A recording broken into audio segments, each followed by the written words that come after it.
Yeah, let me show you this chart here. So remember, as you're looking at it, I'll scroll the mouse around.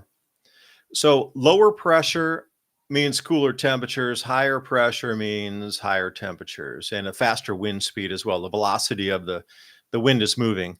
So what's interesting is the wind speed and the heat in Canada and across further up past BC, higher up going toward Alaska.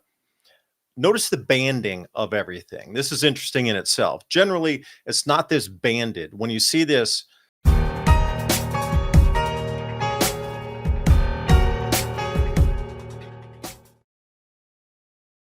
when you're looking at 250 millibars, let me see, you're around 33,000 or 34,000 feet in altitude. I'm trying to remember the chart. 33 to 34,000 feet. You can double check on that if you think I quoted it wrong. But notice the striations there. The same thing that we saw this winter when it was really cold and wet way down coming into south. And then we start to see the same thing. Look at the dark banding off the chart again. We're going below the zone of wind. This is meters per second again. We're talking about wind speed. Like when we looked at that last chart, maybe 2 shows ago around the equator, the easterlies were blowing in the wrong time of the year at off the chart where they should have been in the westerlies. So though I'm not going to say the entire vortice of the equatorial band was reversing, but within that, there was a huge discrepancies of where the easterlies were blowing inside the westerlies. Like you had those bands, generally the whole pattern blows west, but you had those striations that were blowing east off the chart, by the way, at 60 miles an hour plus in the opposite direction. So we're starting to see something very, very similar to this. And the reason I would bring it up is this brings us through, the end of July here. And this is what is talking about, if I can bring you up to the top of the chart or the top of the article here. Again, Severe Weather EU, they got some of the best charts up and they try to squash the information together. August starts cooler across the U.S., but forecast pressure reversal will bring changes to weather patterns. So they're talking about extremes. They're not talking about temperature. It is in a variance, but they are talking about extremes when these winds reverse on themselves.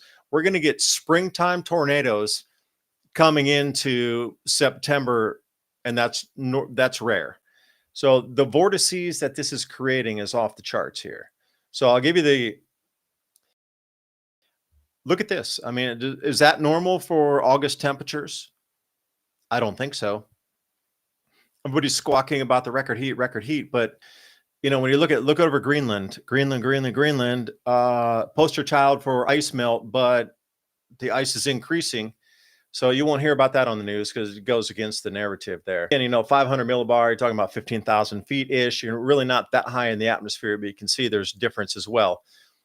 The lower on that is also temperature wise, but I like to look right there's the band again. They were pointing it out that's a very strange banding across Canada. And if you come further down, look at the precipitation, the temperature anomalies here too. Weather Bell does with Joe Bastardi up there with Weather Bell. Like the temperatures along Lake, what's that up there and going up into Nova Scotia? Those temperatures are far below normal even in Canada right now. So what is this going to portend for the winter? You might get some even or balanced temperatures coming out to the U.S. And then if we look at the precipitation anomalies, this is another interesting thing. So the bands of precipitation are matched up with the temperatures. So where you have these lower temperature spots, you also have lower precipitation. You think it would be the opposite, where the lower the temperature would draw in the moisture because of the daytime and the nighttime difference in the heating, where it would create like dense fog or dense dew and that sort of thing. And there would be, measurable precipitation differences in that and cause, systems to form around that difference in the flow of wind, of the pressure difference. That should create some sort of difference where in the atmospheric column, it creates a swirl that draws in and it starts to rain out. But it's the opposite. That's so crazy. It's the very opposite of textbook meteorology. This is the baffling thing. It's the opposite of what we've known in meteorology so far. So then we look at this and go, oh, okay, precipitation's off where the wind should draw the precipitation in. So I'm going to leave like this map here, and maybe we'll come down last summer month forecast. Okay. And again, when you're looking at these really deep lows up here, you're talking about cooler temperatures as well. Like the pressure difference is between that red and blue arrow there. When you get these winds pushing against each other, like how is Canada warmer than it is in the southern United States? Start to the inverse of this. So down here in Georgia and Tennessee is going to be cooler than it is up somewhere in like northern Alberta or northern Saskatchewan. Like this banded array, and then these volcanic eruptions coming out of Russia are not going to help this at all either. So, and I'll say one last thing here, Ransom, is that, let me turn this off for you if I can. The last thing, I had a discussion with somebody today saying, oh my gosh, what is going to happen with, oh wait, how did I not stop sharing that? Get that out of there. Help me, Ransom. There you go. Thanks. I had a discussion with somebody today. It was asking me, hey, what about the volcanic eruption after the tsunami up in Russia? And I was like, very cleanly, that's at like 60 north. And that's that ash is going to get captured in that last cloud cell going to the North Pole. So the ash around there might cause some melting of ice, because when the ash lands on the ice, it's darker and it'll absorb heat from the sunlight. But in terms of ash fall disrupting crops, there's very little grown at 60 north and above, like almost nothing. There might be something in greenhouses, but those are captured anyway, so the ash wouldn't affect unless it really blocks the glass where they. But it's so minimal. I mean, you're talking about a rounding error, literally on a thousandth of a percent rounding error on global production. So there's really nothing at 60 north and above. But would it create more conditions for sunlight to strike that and cause more melting of the ice? That's a different factor to look into. So the volcanic eruption coming off, it's going to spin around. It's absolutely getting captured, but that ash is going on the North Pole, and I'll leave it there. How's that going to tie into all that wildfire smoke up in Canada? I mean, think about the amount of junk in the air. If you add the volcanoes and the stuff in Canada going on, seems like we are, lining up for an extremely cold winter. Yeah, because you got to think about those pressure cells that are coming down to the stratospheric warming events that always push that cold air down. What if it's super amplified cold from all the ash and all the wildfire smoke that's captured in that 60 north to the North Pole cloud cell? And then that's just the base for everything to go off of that as it spins down.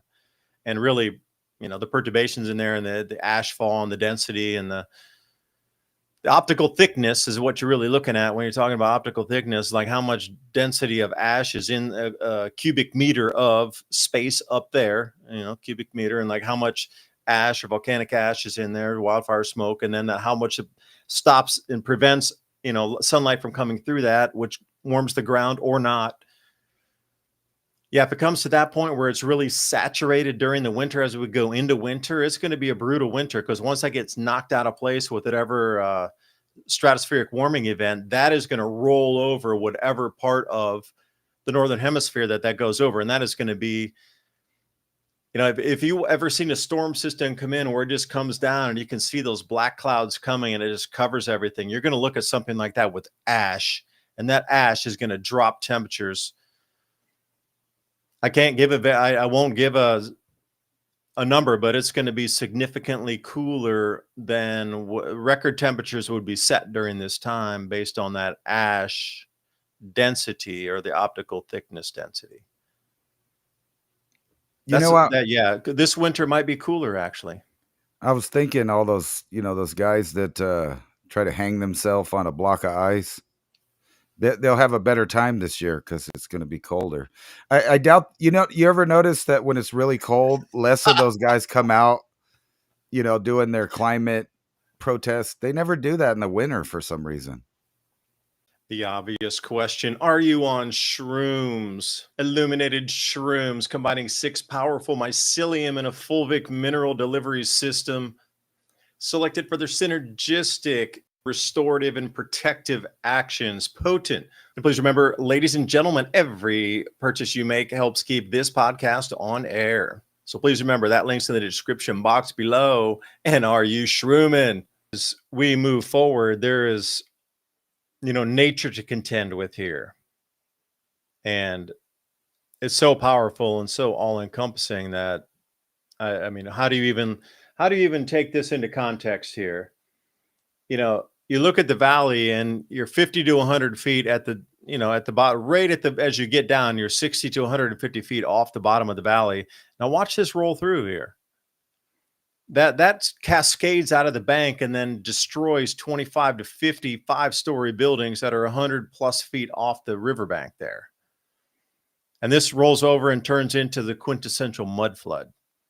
So you've heard people talk about mud flood before. This is what you're seeing in mud flood occur in real time. I mean, this is nature to contend with. This is happening everywhere. It's happened in Russia in the last 2 weeks. We saw this occur in Texas where they went from 0 to 35 feet in 5 hours. You see the floods where you are just recently. I mean, nature is starting to dump rivers from the sky. We're getting this overlay of incredible events happening at the same time. Of cosmic rays are coming in. We're starting to get all of this density is the best term the best I could describe it as density. All this atmospheric moisture is still left from Tonga. And we got all these 3 in-source bound pushing in on cosmic rays.